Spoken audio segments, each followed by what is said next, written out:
Bienvenue dans votre magazine, c'est en Lorraine. Réflexion, résonance, c'est le titre de l'exposition à voir jusque fin novembre à la médiathèque de Nancy.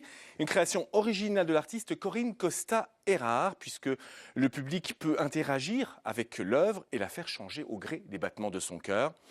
Plongez dans une expérience sensorielle avec Anne-Laure Chéry et Olivier Bouillon.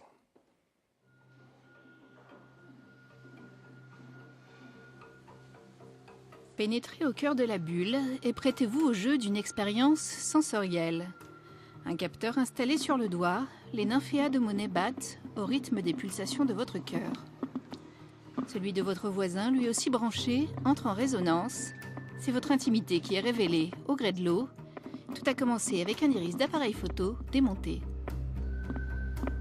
De voir ces pétales qui s'ouvrent et qui se ferment, ça a créé en moi une émotion très très forte. Je sentais ce cœur qui battait en moi au travers de cette valve qui se ferme et qui s'ouvre.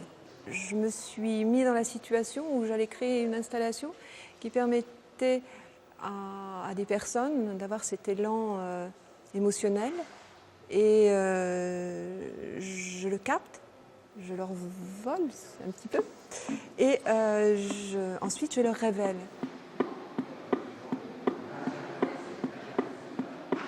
C'est pas avec son corps vraiment qu'on joue, c'est avec son cœur, c'est différent. C'est avec des organes, c'est avec la vie vraiment. Et c'est super intéressant de pouvoir faire ça à deux et de partager quelque chose de notre pompe à vie qui nous aide à jouer en fait. Je pensais que c'était autre chose qu'une œuvre d'art. Je pensais que c'était quelque chose en rapport avec la médecine, la science ou non.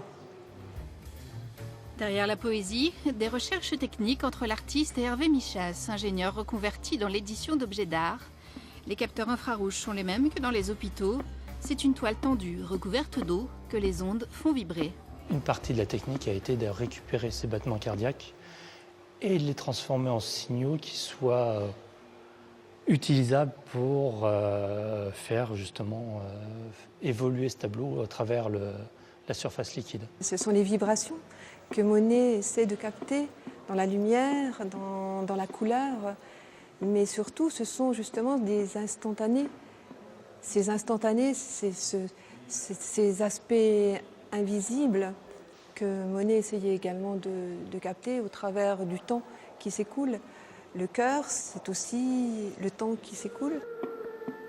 Une œuvre d'art annonciatrice du futur pôle interactif et numérique que la médiathèque va créer en 2015. Corinne Costa-Errard a en projet d'utiliser le même procédé pour d'autres installations, mais avec cette fois des images plus dérangeantes.